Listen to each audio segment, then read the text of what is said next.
Bandeirantes. E vem para ataque a Ponte Preta, Moisés lançado na ponta direita, invadiu grande área, pode bater, mais uma fita, puxou Moisés, na casinha!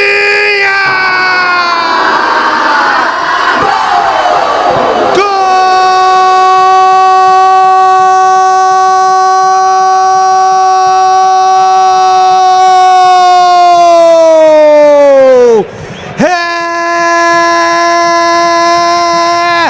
Da Ponte! Essa mata Ponte Preta. Golaço em São Caetano!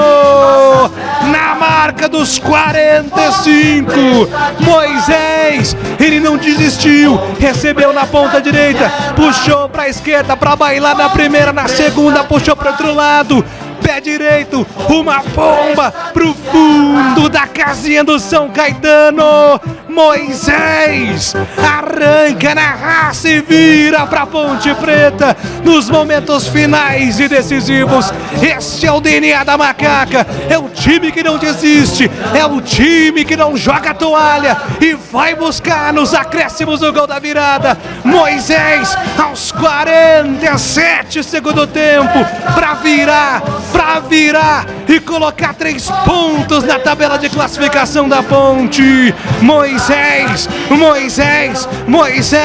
vitória da Ponte perto em São Caetano do Sul. E o detalhe do gol é seu, Antônio Lupe. A Ponte Preta tentou durante toda a quinta-feira, mas só conseguiu marcar o gol da vitória na sexta-feira. Moisés, o homem de R$500 mil, recebeu a bola e usou aquilo que ele tem de melhor. O drible deixou o Daciel e o Caetano na saudade.